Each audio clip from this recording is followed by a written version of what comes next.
ہے زندگی کا بھروسہ نہیں ہے.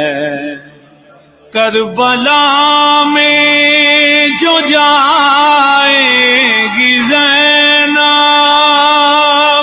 کیا بتائے گی بھائی کو زینب. کربلا میں جو جائے گی زینب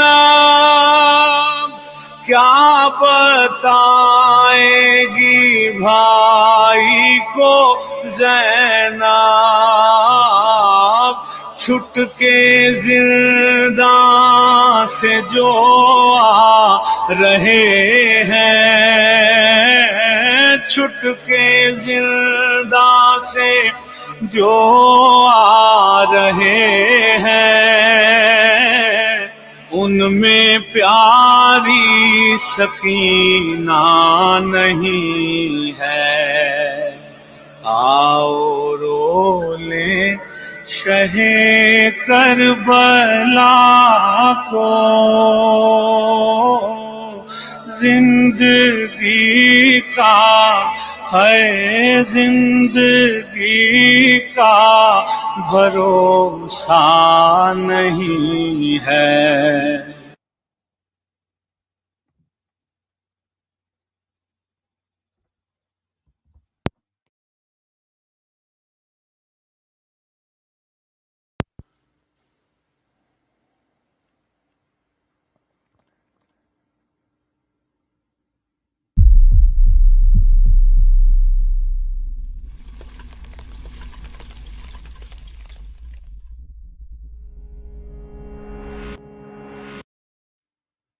Assalamu alaikum, brothers and sisters. We will begin tonight's program for the Majlis of Arbaeen with Quran recitation from Brother Muntazir Mehdi. Bismillahirrahmanirrahim.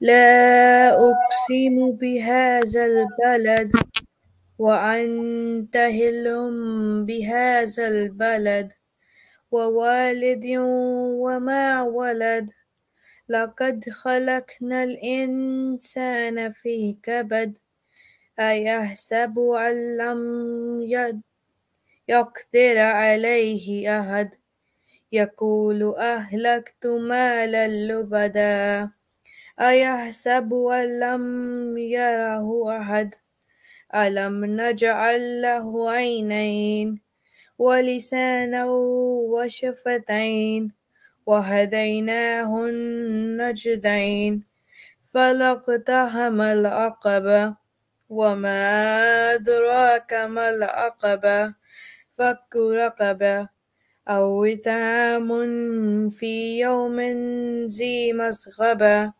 يتيما ذا مقربة أو مسكينا ذا متربة ثم كان من الذين آمنوا وتواصوا بالصبر وتواصوا بالمرحمة أولئك أصحاب الميمنة والذين كفروا بآياتنا هم أصحاب المشأمة عليهم نار مؤصدة صدق الله العلي العظيم.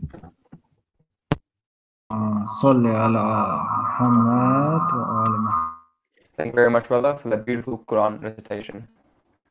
I would now like to invite Brother Muhammad Ali Mehdi Awan for Hadith Hisa.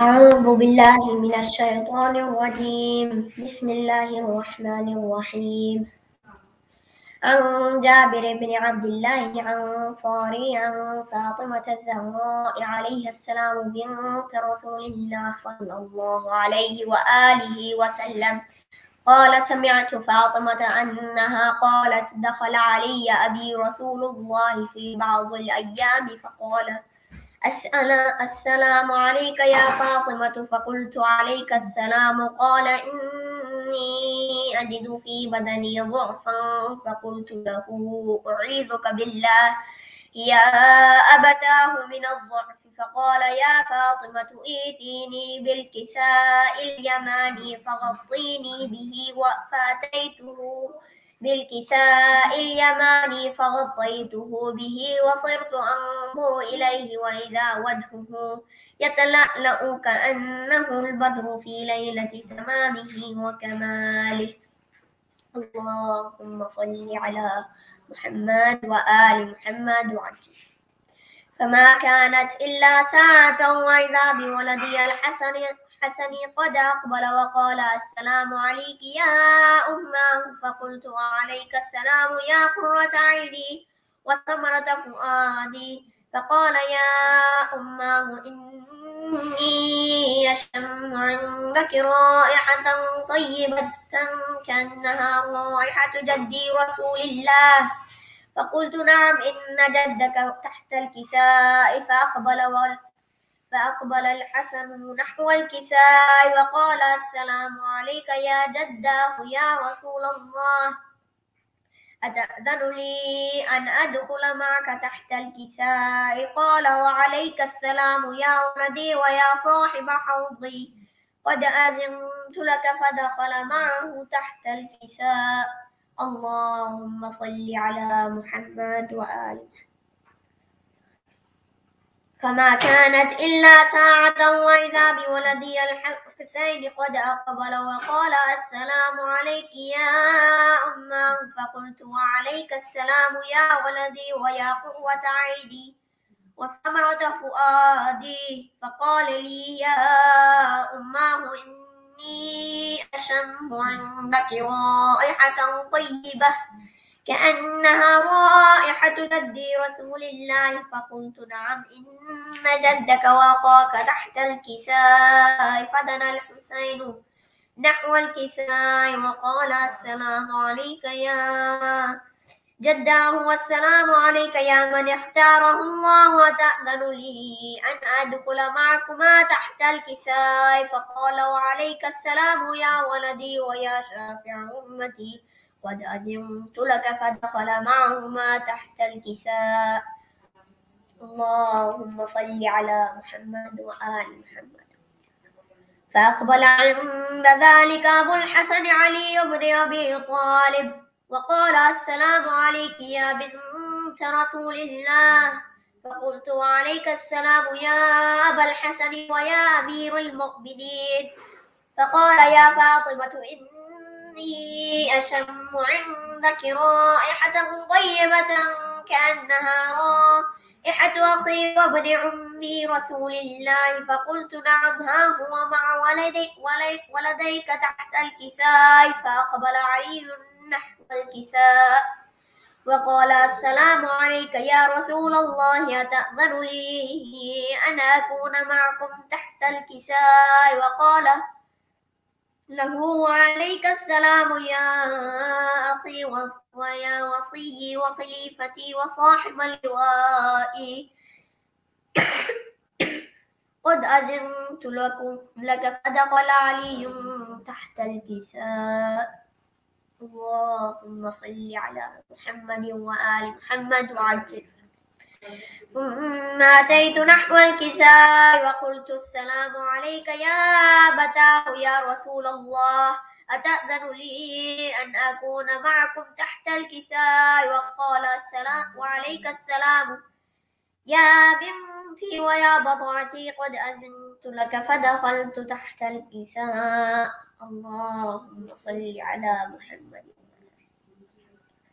فلما اكتملنا جميعا تحت الكساء أخذ بي رسول الله بطرف الكساء وأومى بيده اليمنى إلى السماء وقال اللهم إن هؤلاء أهل البيت وخاصتي وحامتي، لحمهم لحمي ودمهم دمي، يؤلمني ما يؤلمهم ويحزنني ما يحزنهم. أنا حرب لمن حاربهم وسلم لمن سالمهم وعدو لمن عاداهم ومحب لمن أحبهم. إنهم مني وأنا منهم، فاجعل صلواتك وبركاتك ورحمتك وغفرانك ورضوانك علي وعليهم، وأذهب عنهم الرجس وطهرهم تطهيرا. اللهم صل على محمد وآل محمد وعجل فرجهم.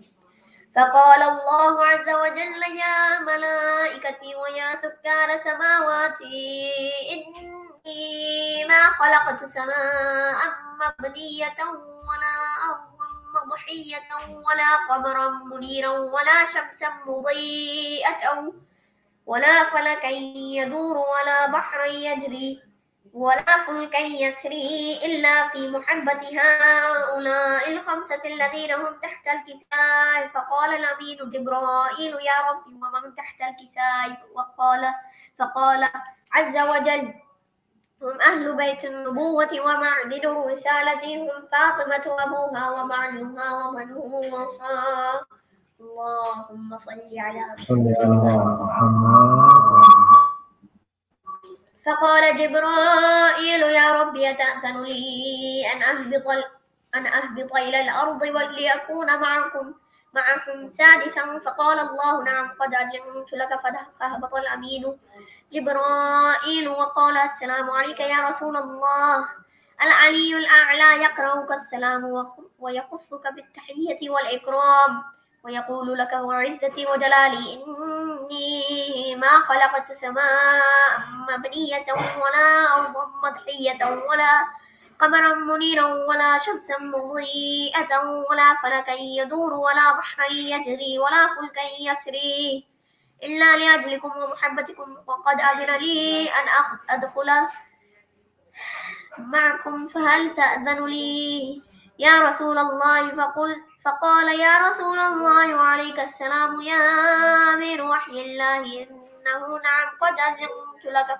فدخل جبرائيل معنا تحت الكساء فقال لأبي إن الله قد أوحى إليكم يقول إنما يريد الله ليذهب عنكم الرجس أهل البيت ويطهركم تطهيرا.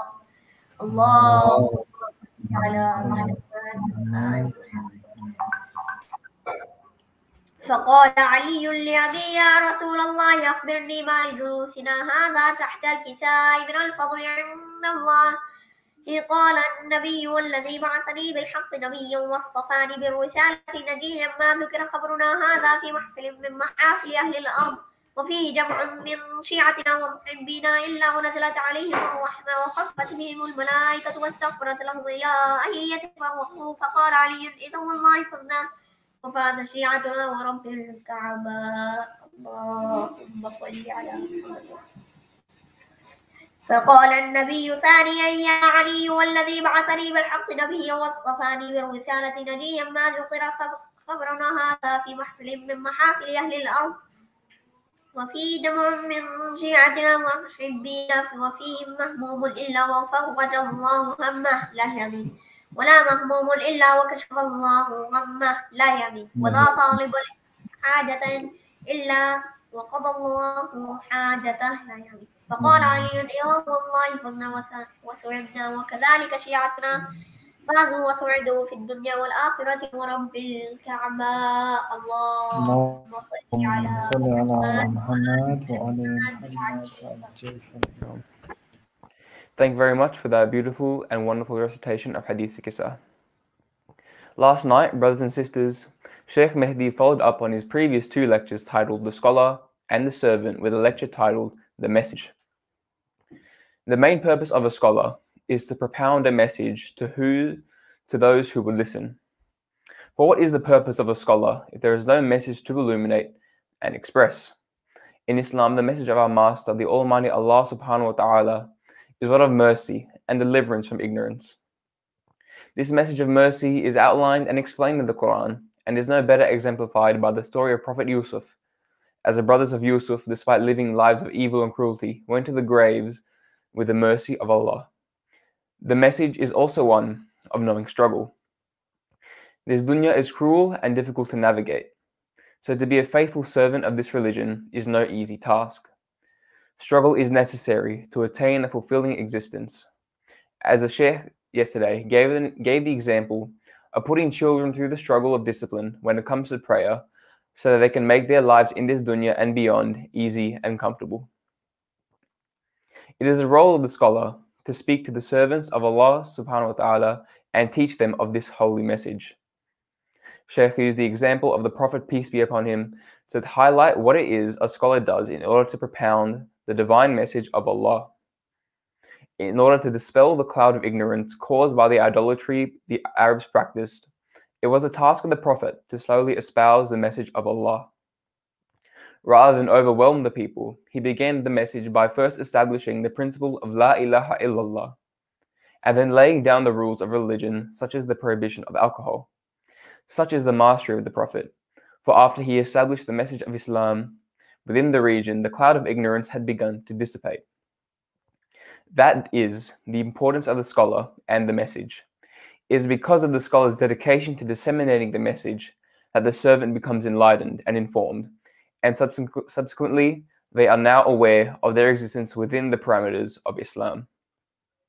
However, despite the work of scholars like the Prophet, who brought Allah's divine message of mercy and deliverance from ignorance to the people of this dunya, ignorance would still prevail, and it then becomes the work of other scholars to initiate a stand against such ignorance and rebel against those very people who strive to ensure that ignorance remains rife so that they can tighten their grip on power.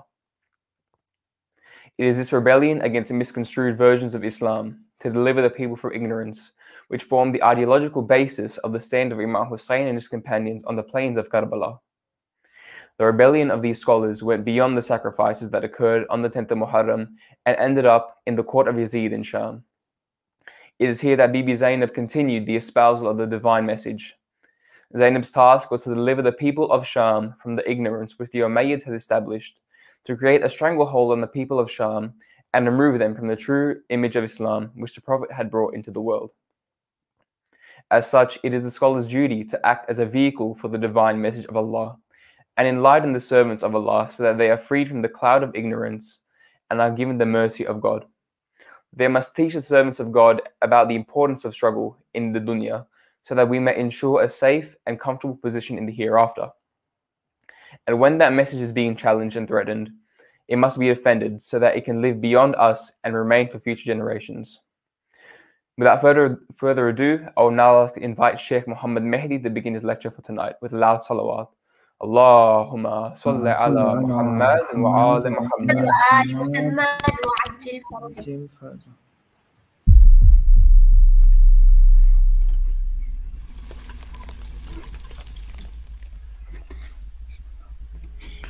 أعوذ بالله السميع العليم من الشيطان اللعين الرجيم بفضل الله بسم الله الرحمن الرحيم الحمد لله رب العالمين الحمد لله والحمد حقه كما يستحقه حمدا كثيرا الحمد لله الذي هدانا لهذا وما كنا لنهتدي لولا أن هدانا الله اللهم لعن أول ظالم ظلم حق محمد وآل محمد وآخر تابع له على ذلك اللهم لعن العصابة التي جاهدت الحسين وبايعت وتابعت على قتله اللهم لعنهم جميعا صلى الله عليك يا سيدي ومولاي يا رسول الله صلى الله عليك وعلى أهل بيتك الطيبين الطاهرين صلى الله عليك يا سيدي ومولاي يا أبا عبد الله يا رحمة الله الواسعة ويا باب نجاة الأمة غريب يا مظلوم كربلاء يا ليتنا كنا معكم فنفوز فوزا عظيما نوروا مجلسكم بالصلاة على محمد وآل محمد.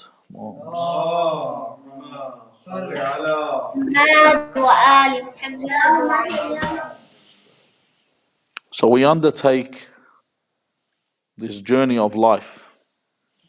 And before I embark on any journey or any activity I want to take in life, it is essential that I have ma'rifah for this activity. I need to understand where I am headed. I need to understand, as I mentioned previously, that I am a servant of God. God is my master. I need to know this master in order for me to be able to know how to deal with this Lord. How do I know this? Allah says to me in the Quran when I'm praying to read Surah Al-Fatiha. He says, Ihdina as-sirat al-mustaqim. This dua is for us. For Allah to guide us upon the upright path. Sirat al-ladhina an'amta alayhim. The path of those who Allah has placed His blessings upon. Restricted blessings? No. Everything Allah has blessed them with. The path, as I mentioned previously, the path of huda, guidance, which is Ahl al-Bayt, salawatullahi wa salamu alayhim. I mentioned on the first night when I mentioned the scholar of the family of Rasulullah, I mentioned that Rasulullah was Madinatul Ilm. He is the city of knowledge. They are the gateway to this city. And that's why when Allah says in the Quran, في بيوت أذن الله أن ترفع ويذكر فيها اسمه, that there are houses that Allah has specifically selected, that He has permitted for us to go to. This is where these houses are known and by Allah, and this is the way you will know what you need to do. So the companions ask, Ya Rasulullah, they say, who are these houses that is mentioned in the Quran? And Rasulullah says they are the houses of the prophets. So Abu Bakr says, Ya Rasulullah. He says, is the house of Ali and Fatima one of them? He is the one that asks. And Rasulullah says, it is the best of them. This is the best house. So if I need to turn to know my Lord, to know my religion, I come towards this house. There are two aspects, or different aspects, when it comes to recognizing the Imams, salawatullahi the Imam alayhum as-salam in general. Is to understand him as the existence, like when we read Hadith al-Kisa, which is read before the Majlis, that Allah did not create anything except because of them. Your existence, my existence, the existence of this earth, the existence of this galaxy that we live in, the thousands, hundreds of thousands of galaxies within this universe, and innumerable stars are all present because of Muhammad wa al Muhammad salawatullahi wa salamu alayhim ajma'in. So no other reason than that. This is our first understanding. This is the first part of the ma'rifah, to know this station. The second part is that we need to know through them what is important for us in this life and to understand for the hereafter. You know, when you tell someone, for example, they say, who said that the Prophet and the Imams have ilm al-ghayb? Simple logical answer. If the Prophet doesn't know about the unseen or the unknown, then what's his job? If he's here to tell me, listen, you know, this is a fruit, this is a vegetable, I already know this. So what's his job other than to tell us things that we don't have access to? Their job is to not only teach you things that you know, but they are there to reiterate this and emphasize this, but they are also here to cement the thoughts and secure our beliefs with regard to the hereafter by explaining what is there. The only way that I can possibly know the divine is through Imam. Through the Imam alayhi salam. You're not going to know God through other than the Imam. You might sit there and say, no, I could sit there and turn to God and try and understand God. Allah always sent a prophet with a book. Never did God send a book without a prophet. In fact, no one was born with the Quran. If we think that the prophet is nothing other than a mailman or that comes in, or a postman as we call him, I'm becoming too Americanized. If the prophet is nothing more than a postman that comes in, brings the Quran and says, Alaykum as-salam, I'm leaving now, you read this Quran and deal with it. This isn't the case, because Allah brought down a prophet onto this earth before He brought down a book. He began with Prophet Adam, and then prophet after prophet. Some had scriptures, some had psalms, some had books, and every prophet played their role. However, there was no time where a book came down from the heavens without a prophet. The only case you'll get is if you become an LDS, Latter-day Saint, the Mormons that knock on your door. That's what they believe. Their belief is Joseph Smith got 7 golden tablets from an angel. He wasn't a prophet. They were just dropped there. He used them and then he returned them to the angel. This isn't a joke. This is something that you can research. It's the only time a book's come down and then disappeared without a prophet. Now, why is it that I need to know? What's the important part of the ma'rifah? If someone knocks on your door, do you just open the door? You say, who is it? That's why the knock-knock jokes, people say, knock-knock, who's there? Why do we say who's there? Why do I need to know who's on the other side? Because I know how to deal. I know if the person on the other side's a friend, I know how to open the door for them. I know if the other person on the other side's a marketer trying to sell me something, I know how to deal with them. If it's the police, I jump out the window and run. No. If someone knocks on my door and is someone that I love, I'm ready to embrace them. If it's something that someone I detest, I know to shun them off.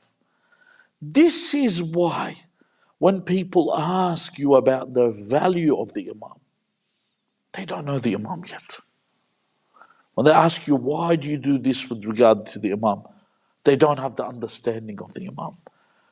And this is why when Imam al-Sadiq salawatullahi wa salamu alayh says, Man zara qabra al-Husayn ibn Ali arifan bihaqqi. How many times do you hear this in a narration? Every Imam, arifan bihaqqi. The one that wants to visit the Imam, that knows the Imam, knows the right of the Imam.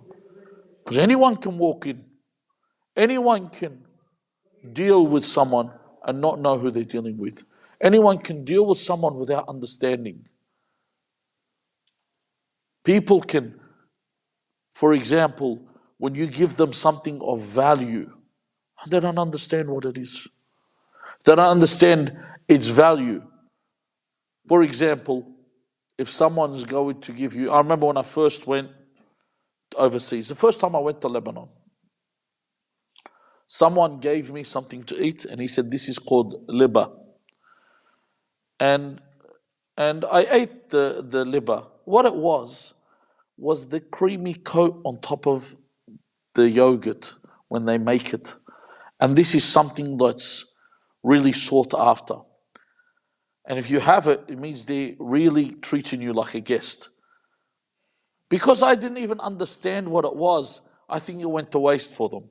Because they gave it, someone didn't understand it. Once again, I went to an Iraqi Majlis, and they gave me, the Iraqis or the Iranians, they make this rice with the egg, and it's like a crust.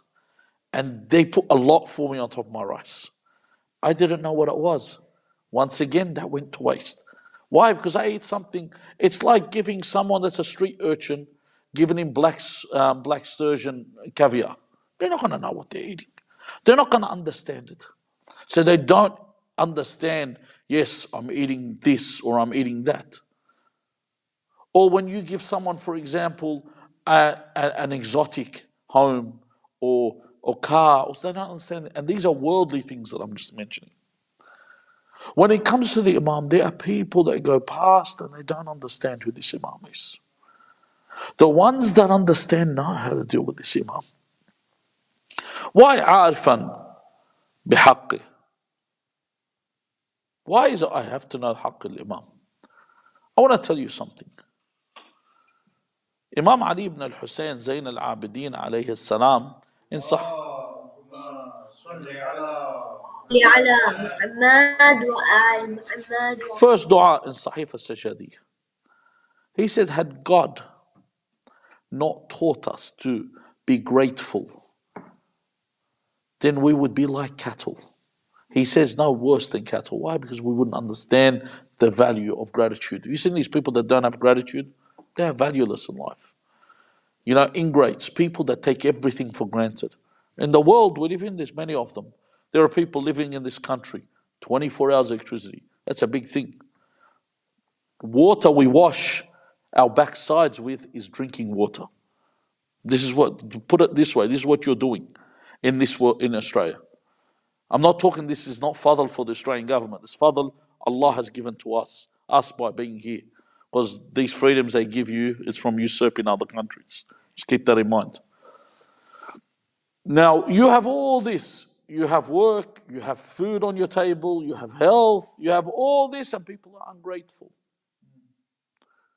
Out of all the blessings we have given, what's the most important blessing? Let's say, look what Amir al-Mu'mineen Ali ibn Abi Talib alayhi salam says.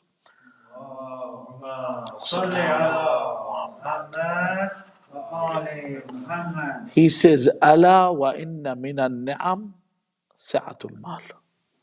Of the blessings is to have vastness of wealth. Why? With wealth, everything works. I remember one person told me, he said, money isn't everything, but it helps. It does. It makes everything happen. You got money, Imam Ali alayhi salam says, a rich person is in his hometown, wherever he goes, it's his hometown. And he says, where the poor person is a stranger in his hometown. Rich person, wherever he walks, people respect them. They could go anywhere. You know, take a look, for example, in Australia, Gina Reinhardt. Her father was what? Her father is the same guy. You could look this up. You want to look up the video. He said to poison the water for the Noongas out west, the Aborigines out west, so they become infertile, not have children. This is recent, about 30 years ago. No one ever talks about that. Why? Because Gina Reinhardt is the richest person in Australia. Why would you bring any bad thought about her father? They won't mention this. So the first blessing is wealth. Then he says, what's better than wealth? He says, Sahatul Badan. Is health. Because you could be like Stephen Hawking and be a billionaire. It's nothing. Then Amir al-Mu'mineen says, and what's better than this? He says, Taqwa al-qalb. To have taqwa, to have piety. So the most important thing in this world is religion. More important than wealth, more important than health. Who is the one that gave you a religion? Allah says, Inna deena 'inda Allah al-Islam. Islam is the religion that Allah has given to us. Islam. And this religion of Islam that Allah gave us is indebted to Abu Abdullah al-Hussein alayhi salam. Islam is in debt to Imam Hussein. How? Islam was hijacked from the moment Rasulullah sallallahu alayhi wa alihi wa sallam left the dunya.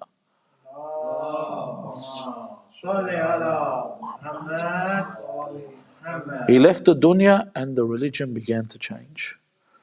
All these additions. That's why you see so many differences with the practices. But what you see is limited if it wasn't for Imam Hussein. There would not be an Islam. Islam would not exist. The Islam that would exist was the Islam of Yazid ibn Muawiyah. This would have been the Islam. So why is the Imam so important? I remember when I was a child and we used to go to like Islamic Sunday school and they told us a story. And I never forgot this story. And you probably have heard it from your parents. They said one day a king was hunting. And while he was hunting, he got lost. And then he fell upon a home while he was lost. And there was a poor elderly couple. They took the king in. They didn't know he was a king. He never mentioned he was a king. And he said, I'm hungry, I'm cold. They wanted to give him something to wear. All they had was a goat.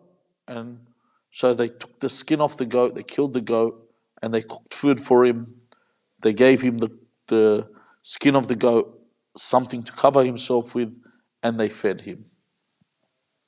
When they did all this, the next day he told them who he was to take him back to his city, and they arranged for a way to get him back. And then he said, whenever you need anything, come to me.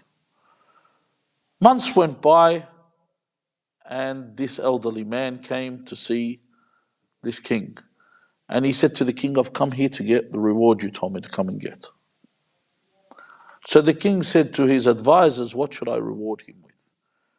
And each one said, give him this many gold coins, 100, 1,000, whatever. Then he spoke to his closest wazir. He said to the wazir, what should I give him? The closest advisor. He said, if you want to give him justly, he said, when you were lost and you had nothing, all that they owned was this goat, and they gave you this goat. That the only way you can give them justly is to give them your kingdom. When we talk about Imam Hussein alayhi salam, when you're doing sajda shukr at the end of Ziyarat Ashura, we say about the Imam Hussein and his companions, الَّذِينَ بَذَلُوا مُهَجَهُمْ دُونَ الْحُسَيْنِ alayhi salam. That if the companions are spoken of like this, imagine that they gave, the muhaj is the blood. You know when you kill a sheep, the blood that remains within the heart of the sheep, which isn't najis, because it doesn't come out. After all that blood, God says they gave that for Imam Hussein. What you can't give, they gave. So Imam Hussein gave everything. بَذَلَ مُهْجَتَهُ فِيك. He gave everything for Allah Azza wa Jal. They gave it all for Imam Hussein. He gave it all for Allah. Everything he had, he said, خُذْ حَتَّى تَرْضَى. Everything fi sabilillah. So Allah Azza wa Jal gave everything to Imam Hussein. Everything there is for Imam Hussein. You go to Hajj, Ziyarat al-Hussein. Laylat al-Qadr, Ziyarat al-Hussein. Look, Laylat al-Jum'ah, Ziyarat al-Hussein. Any event, Ziyarat al-Hussein. Whatever you do, there's Ziyarat al-Hussein. And when you compare it to anything, nothing holds a candle to Ziyarat Abu Abdullah al-Hussein alayhi salam. In fact, when he was in Hajj and he left and I asked him, why did you leave? He said, وَإِنَّمَا خَرَجْتُ لِطَلَبِ الْإِصْلَاحِ فِي أُمَّتِي جَدِّي. I've come to reform the nation of my grandfather. He went on this journey في سبيل الله, في سبيل الإسلام, for the sake, for this religion of, for us to receive this pure religion that came with Rasulullah sallallahu alayhi wa alihi wa sallam. Now here's the problem. Whenever you mention the value and the status of Imam Hussein, you have naysayers. You get the same people get up, and it's two groups that always question this issue. One are of those that don't believe in God, and the other group are of those that claim Islam and claim belief in Allah. Those that claim Islam and question, the Hussein, you'll see them on the discussions. They say, oh, he died like everyone else. Are we going to make a majlis every time somebody dies? Are we going to make an issue of it? These people that make this are the same people that make these comments, the same people that believe that God descends from his throne every Thursday night on a crippled donkey, because God hasn't got a donkey that can walk properly. And he's a man, this is what they say. That he comes down on Thursday night and rides around the earth to see if anyone wants repentance. And as for God, they say he's a young boy with golden locks. And if you could see what kind of fetish they're trying to build up. So this is what their idea of what God is. So what right do they have to talk about Ashura and the ceremonies and the right of Imam Hussein? As for the other groups of naysayers, I don't want to get into the Hindus and the others. Let's talk about the Jews and the Christians. They're the main ones that will question our rituals when they see them. The Jews believe that Jacob, and the Christians believe this too, because in the Old Testament, that Jacob had a fight with God. He wrestled with God. And believe it or not, Jacob won. God tapped out. God did not beat Jacob. And he asked him to release him. And then, as for the Christians, even worse, the Christians, when they're the Eucharist, what are they having? They're eating the flesh of their God and drinking their God's blood. And then we're worried about what their opinion is. These God-fighting and devouring people, we're worrying about what their opinion is when it comes to the rituals and the sha'a'ir of Abdullah al-Hussein. Why should it matter to us what these people have when it comes to this? This is a shame upon us. We don't need to lighten these rituals. We don't need to modernize like they want us to modernize just to make them happy. Because their opinion is of no concern for me. As I mentioned, these people are the same people that endorse sodomy, the acts of Sodom and Gomorrah. They endorse abortion. In fact, you have to accept it. If you're a company and you do not endorse the sodomites, they destroy your business completely. You have no say. You can't breathe. I was even speaking to somebody once, an official in the Australian government. And we were having a discussion. Anything we talk about, we joke about. Then I went to this subject. He went quiet. He was talking about everything. The second I went to subject, he stopped breathing almost.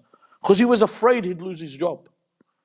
This is the world that you live in today, that you can't even discuss these kind of things. And the reason I'm saying it in code is because obviously, we don't want people to say that we are discriminating against a certain group. We're talking about the people of Sodom that God punished in the Bible, which is allowed to be read in the Quran, and the Quran, which are allowed to be read by Australian government, has allowed them. So I'm only speaking what's in them. Okay, this is the reason why we need to comprehend and understand our religion properly and understand who the Imam is. Because you can deviate because of this. The biggest enemy of Islam is not the Wahhabi. The biggest enemy of Islam is ignorance. People do not understand who the Imam is. I need to teach the people who Imam Hussein is. How many people came to Islam through Imam Hussein? How many people from this mambar started praying? From this mambar wore hijab? How many people from Imam Hussein alayhi salam brought them towards Islam? All these great processions that we have are all part of what? They're all part of knowing the Imam and knowing the station of the Imam. And everything that you try and put as a doubt, there's an answer for. Even Sunni narrations say that the sky wept blood for Imam Hussein. This isn't only ours. This is the importance when it comes to the Imam. Now, the ziyarah towards Imam Hussein alayhi salam. Going towards Imam Hussein. Who is Imam Hussein? Allahu Akbar. Who am I to even be talking about this? But just to let you know, let's take a look at what God says about the Arsh. In the Quran, He says, Rafi'ud darajat dhul Arsh. That Allah Azza wa Jal is dhul Arsh. He is the owner of the Arsh. The throne of God isn't what you depict as a chair. What it means is beyond our comprehension, because we don't understand anything when it comes to the celestial world except to the way we're told. The throne of God is not like a seat that I'm sitting on right now.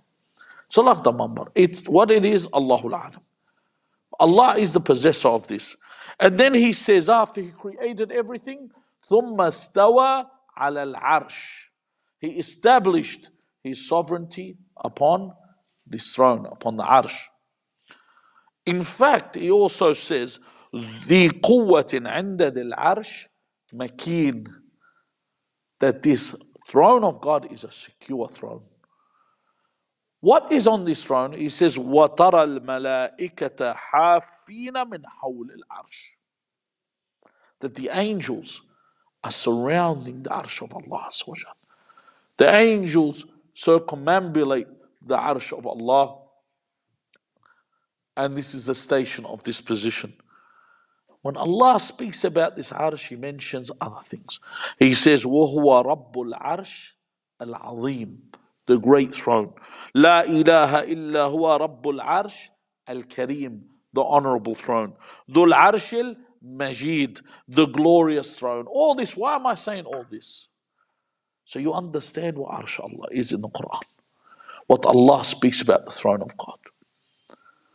When Ubay ibn Ka'b comes to visit Rasulullah sallallahu alayhi wa alihi wasallam, he walks in and the messenger of God says that the Imam, he says Imam Hussein, he says is the ornament of the heavens, of the celestial world. It's what everyone looks at in the heavens. And Ubay says, Ya Rasulullah, are you not Zinatul Arsh? You're not Zinatul Sama of the heavens? And he says to him, Oh Ubay, Imam Hussein is greater in the heavens than he is on earth. This is while he's a child. The Rasulullah is not using hyperbole. Rasulullah is not using nepotism or favoritism towards a child. Rasulullah is telling you facts. Then he says to Ubay, he said, when I was Usra, when I was taken on the Isra, he said, I looked upon Yaminul Arsh, on the right side of the Arsh. He said, what did I see? About Imam Hussein, he says, Inna al-Hussein misbahu hudan wa safinatun najat. On the right side of the throne was written that the Hussein is the lantern of guidance and he is the ark of salvation. It's unbelievable when you think about this. This grand arsh is giving us secrets. The way to God is through Abu Abdullah al-Hussein. Everything in this way. Because nothing has seen like this day. When Imam al-Hasan al-Mushtaba salawatullahi wa salamu alayhi,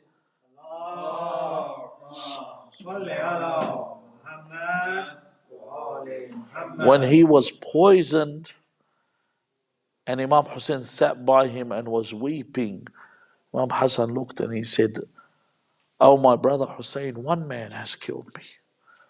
But as for you, you'll be surrounded by multitudes of men. La yawm ka yawmika ya Abu Abdullah. There's no day like yours, O Hussein. Everything is indebted to Imam Hussein. Tawheed, Adl, Nubuwa, Imama, Ma'ad, your Salah, your Sawm, everything, Usul and Furu' al-Din are all indebted to Abu Abdullah al-Hussein alayhi salam. In fact, you are looking right now towards the people. I've noticed a lot of people, all they're putting up are images of when they went to Ziyarah. People are hurting that they're not there. What is it about this? Imam al-Sadiq alayhi salam is doing sujood. In the sujood, he says to Allah, Ya man khassana bil qarama. The one that has given us this nobility, oh Allah. Wa khassana bil wasiyya. Wa wa'adna al-shafa'a. He gave us the vicegerency from the Prophet. And he promised us intercession. وَأَعْطَانَا عِلْمَ مَا مَضَى وَمَا بَقِي. The one that has given us, when people say, I was talking to a person recently, because he's saying, oh, the one that gave us intercession, and the one that gave us knowledge of what has happened and what will come. I was talking to a Christian man that wanted to become Muslim. And he said to me, Jesus brought the dead back to life. He said, how can he not be God? I said, I want to ask you a question. He said, what? I said, do you believe that God can give you the ability to bring the dead back to life? He said, of course God can. I said, you've answered the question. Allah is the one that gives ability. When we say anyone does anything, the Imam is saying this. We have all this, but God gave it to us. We had the knowledge of what was and what is to come. He says, وَجَعَلَ أَفْئِدَةً مِّنَ النَّاسِ تَهْوِي إِلَيْنَا. And the one that made the hearts of the people come towards us. This is where they go. When people believe, they go towards Ahlul Bayt, salawatullahi wa salamu alayhim. Then he asks from Allah, after mentioning this, mentioning to Allah who He is, not to remind God, but to emphasize, this is who I am, and this is what I'm asking for. He says, اغفر لي, forgive me, wali ikhwani, and to my brothers, wali zawar qabra Abi Abdullah al-Hussein, and the ones that are visiting. This is the Imam's dua to Allah. That this is the status. Zawar al-Hussein, someone sent me a video today. And this video, A man is interviewing one of the ulama. And when I say one of the ulama, I say this very lightly. The man he's talking to is Sheikh Muhammad Baqir al-Irawani. Just to let people know, that the people that have studied in Hawza know who I'm talking about. People that have studied in the seminary know who this man is. This man is the one that has critiqued the biggest books that are studied in Hawza, and his books are taught while he's alive. This is someone of great status. And he says to the interviewer, he says, you consider me. He didn't say I am. He said, you consider, you just said that I'm Ayatollah. This is what you said. He said, but I would get down there, and he said, I will shine, polish the shoes of the visitors of Imam Hussein. And he said, and listen, I am not saying this as tawadu or humility. I'm not humbling myself. He said, I wish Imam Hussein accepts me to do this. This is an honor, it's a privilege. To be a servant, what do you think these people that serve the Zawar of Imam Hussein, they do it? You know, if I invite you to my house, when I invite you, or if I give you something, I expect you to thank me because I've done you a favor. Where in the world, when you visit the Imam Hussein alayhi salam, the people thank you for eating from their food. They beg you to eat from their food. They beg you. They want this for Abu Abdullah al-Hussein. This is the station we're talking about. And then he says about the people that visit the shrine, he says, الَّذِينَ أَنْفَقُوا أَمْوَالَهُم. This money that they have given to go visit Imam Hussein. They could have spent, how many people are going ziyarah? How many people are going to Bali, going to the Maldives? These people are going ziyarah to Hussein. He says, وَأَشْخَصُوا أَبْدَانَهُم. Themselves, they don't say, I've got too much work. No, I'm going ziyarah to Hussein. He says, رَغْبَةً فِي بِرِّنَا. Why do they do this? Ask them. Ask people why they do this. They say, because we love Imam Hussein. It's a love of Abu Abdullah that takes them there. There's a love for Imam Hussein. They go because they love Imam Hussein. When you have a child, when your child is born, you look at this child that you've only known for a second or two that's just come into your life, and how much you love and favor this child, but you give this child for Abu Abdullah in an instant. Why? This is inherent love. This is the mercy of God. He says, رَجَاءً لِمَا عِنْدَكَ فِي صِلَتِنَا. That is with what is with Allah. Allah loves whoever loves. Who? Let me ask you a question. What is the importance here?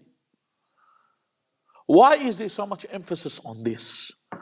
Rasulullah sallallahu alayhi wa alihi wa sallam does sujood. And then he gets up. After prayers, he does a second sajda, he gets up. A third sajda, he does 5 sajdat. Salman al-Muhammadi Ridwanullahi ta'ala alayhi, he says, Ya Rasulullah, is this a new part of the prayer after the prayer for sujood? And he says, no. He says, you just did 5 sajdat. He says, Jibreel just came to me. And he said, Ya Muhammad, inna Allah yuhibbu Ali. He said, oh Muhammad, Allah loves Ali. He said, so I did sajdat al-shukr to thank Allah. He said, Ya Muhammad, inna Allah yuhibbu Fatima. Allah loves Fatima, so I did sajdat al-shukr. He says, inna Allah yuhibbu al-Hasan. I did my 3rd sajdat al-shukr. He said, inna Allah yuhibbu al-Hussein. I did my 4th. There's still one more. He said, Ya Muhammad, inna Allah yuhibbu man ahabbahum. That Allah loves you. Every single one of you that witnesses this, Allah loves you. This is a fact. This is not any form of me augmenting something or hyperbole or fabricating something. That Allah loves you because you love Abu Abdullah al-Hussein alayhi salam. This is...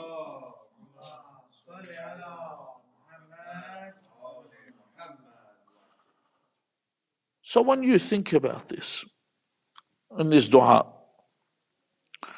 what are the benefits of visiting the shrine? Also, besides this, عن أبي جعفر عن الإمام الباقر عليه السلام. He says, مروا شيعتنا بزيارة قبر الحسين. He says, command our followers to visit the shrine of Imam Hussein.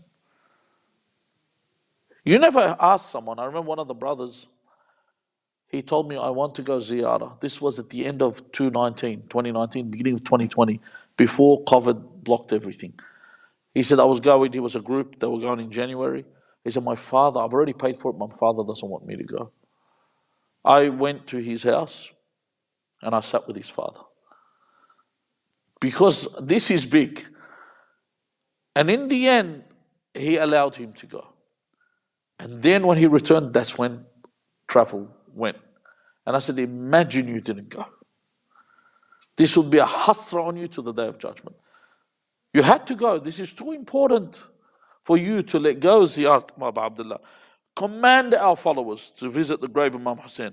فَإِنَّ إِتْيَانَهُ يَزِيدُ فِي الرِّزْقِ. For the dunya, he says, the one that goes to Ziyarat Imam Hussein has more sustenance. وَيَمُدُّ فِي الْعُمُرِ. And it increases your life. He says, وَيَدْفَعُ مَدَافِعَ السُّوءِ. It keeps away evil. وَإِتْيَانَهُ مُفْتَرَضٌ عَلَى كُلِّ مُؤْمِنٍ يُقِرُّ لَهُ بِالْإِمَامَةِ مِنَ اللَّهِ. It is an obligation if you believe that he is an Imam of Allah. It's an obligation on you to visit Abu Abdullah al-Hussein. In fact, in another hadith, he mentions, this is عن الرضا عليه السلام, إن لكل إمام عهدا في عنق أوليائه وشيعته. Everyone has an oath or a pledge with the Imam. You have a pledge with every single one of your Imams, an oath with them. وَإِنَّ مِن تَمَامِ الْوَفَاءِ بِالْعَهْدِ وَحُسْنِ الْأَدَاءِ زِيَارَةِ قُبُورِهِمْ. You want to fulfill this pledge or oath with your Imam? Visit their grave, the Imam says. Then, in another narration, it says, إِنَّ أَيَّامْ زَائِرِ الْحُسَيْنِ بْنُ عَلِي لَا تَعُدُّ مِنْ آجَالِهِمْ. The days you spend in Ziyarat al-Hussein does not account for your life. The life that you've been given, Allah given you 55 years, you spend 2 years in all your visitations, they don't count. So you will live to 57, for example. Another thing that Abu al-Hasan al-Rida, salawatullahi wa salamu alayhi, he says, من زار قبر أبي عبد الله عليه السلام بشط الفرات كمن زار الله فوق عرشه. It's like visiting God above his throne. He's not talking about positional as in God, but the station of the throne. This is what it's like.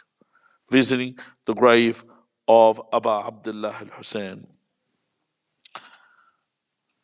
In fact, the angels all yearn to visit the Imam. There's a narration on this, that when an angel goes down to visit the Imam, there is a commotion in the heavens of all the angels rushing to touch the person that's come back from Ziyarat Abu Abdullah al-Hussein. There is so much emphasis on this. There's no doubt when it comes to this, that on the day of Ashura,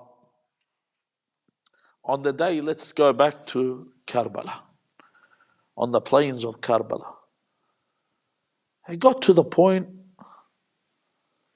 where there was no one left except Imam Hussein. So Imam Hussein alayhi salam began to call out to his companions. He called out to Habib, he called out to Muslim, he called out to Zuhair. He said to them, I call you, but none of you respond to my calls. So at this point, the Imam knew that there was nothing left except for him to prepare himself for what was left, what Allah had destined for him. And so he came towards the tent and he said, Allah, ألا من يقدم لي جوادي وأنا ابن فاطمة الزهراء. He said, who will bring forth my horse? And I am the son of Fatima. He said, who will bring forth my armor and my sword? And I am the son of Ali ibn Abi Talib. From this, Sayyidah Zainab alayha salam called out, oh my brother Hussein. She said, as if you have given up to death. He said, oh my sister Zainab, what else do I have when there is no help or no supporter left? So then she came forth with the horse of Imam Hussein and said, how hard is my heart? Have you ever seen a sister that brings the horse of fate towards her brother? She gave the horse towards Imam Hussein. Imam Abu Abdullah al-Hussein got up on the horse. As he was about to leave, The women came out. They began to farewell Aba Abdullah. Some were kissing his hands, others were kissing his feet. They were calling out, Ila an ya himana. Where are you going, our protector? Ila an ya rajana. Where are you going, our hope? There is nothing left. And the Imam began to move away. Then he heard a voice that said, Hussein. He turned around and he saw it was his daughter Sakina. She said, Abi Hussein, come down from your horse. Imam Hussein came down from his horse. She said, Ijlis ala al-ard, sit on the floor. She came and sat next to him. She took the hand of Imam Hussein and began to wipe her head. Imam Hussein knew what she was trying to say. In a moment I will have no father who will be caressing my head. So then Imam Hussein said, Sukaina, please do not take whatever is left in my heart. You have broken my heart. Then he got up to leave, and once again they didn't want him to go. Zainab alayhi salam said, my brother Hussein, come back. Imam Hussein said, what is it you need, my sister? She said, come down from your horse. Imam Hussein came down from his horse. Sayyidina Zainab came towards him. She kissed him on his neck. Then she embraced him on his chest. Then she looked towards Medina and she said, oh, Mother Fatima, I have fulfilled my trust. And Imam Hussein said, my sister Zainab, what trust is this? What is this that you have fulfilled? She said, oh, my brother Hussein, oh, Mother Fatima on her last days. She said, if you see Hussein all by himself with no aid or no helpers, she said, go towards him. And she said, kiss him on his neck because this is where he will embrace a sword. She said, kiss him on his chest because this is where the hooves will trample his body. Then Imam Hussein alayhi salam said, Inna lillah wa inna ilayhi raji'un. And he headed towards the enemy and he needed to fight the enemy. As he began to move towards the water, he knew he only had one chance. He needed to get to the water. He broke through the ranks. When he arrived at the water, they said, oh Hussein, you are about to drink water while your tents are being attacked. So he never got to drink water. The Imam returned and found no one near the tents. But by then he was depleted of his strength. This thirst had overtaken him.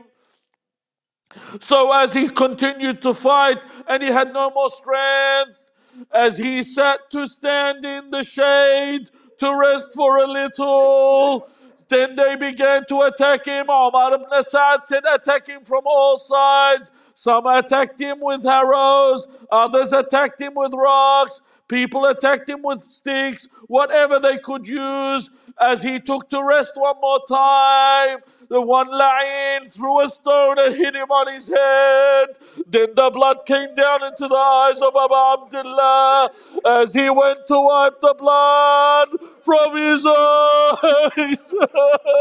Arbaeen ibn Kail took an arrow and struck him in the liver. Inna lillah wa inna ilayhi raji'un. So what happens after this? We are on the day of Arbaeen today. This is the day where Jabir ibn Abdullah al-Ansari, he comes towards the grave, but Jabir is blind. He cannot see. He says to Atiyah to guide him to the grave. When he gets to the grave, he says, Habibi Hussein, Nuru Aini Hussein. He says, Assalamu alayk. And he says, my beloved Hussein, I call to you. Why do you not respond?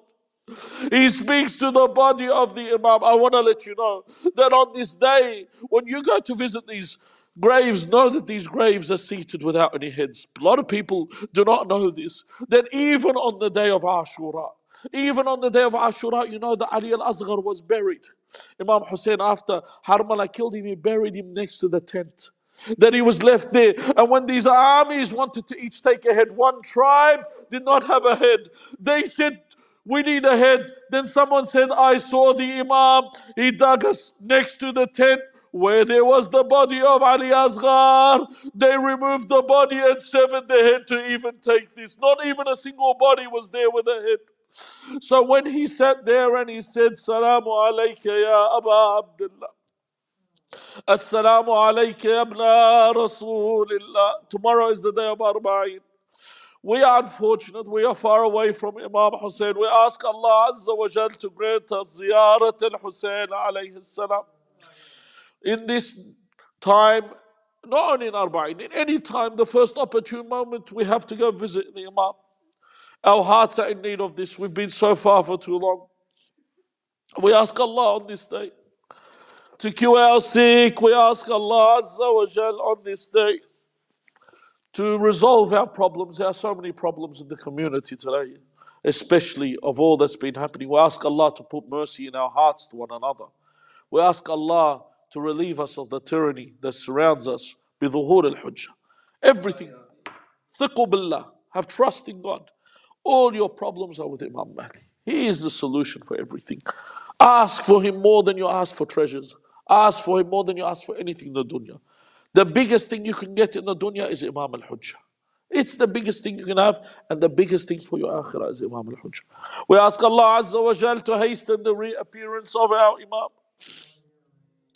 Imam Sahib al-Amr, he is the one that will take vengeance to what happened to Abu Abdullah.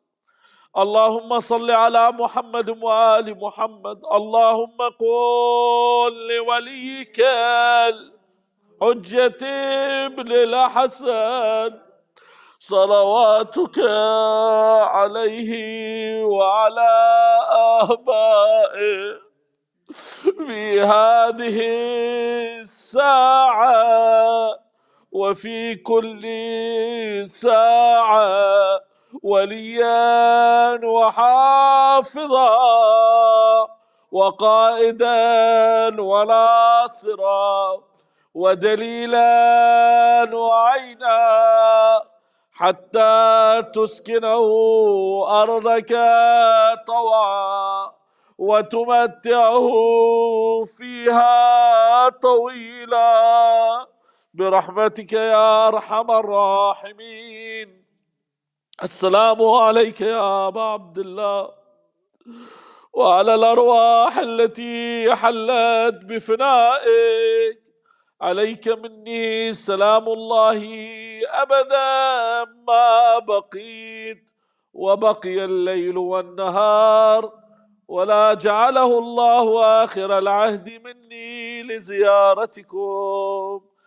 السلام على الحسين وعلى علي بن الحسين وعلى أولاد الحسين وعلى أصحاب الحسين، ورحمة الله وبركاته وإلى أرواح المؤمنين والمؤمنات والأرواح موتانا وموتاكم والأرواح شيعة علي بن أبي طالب ولقضاء الحوائج وغفران الذنوب وشفاء المرضى وتعجيل الفرج. رحم الله من قرأ سورة المباركة الفاتحة مع الصلوات.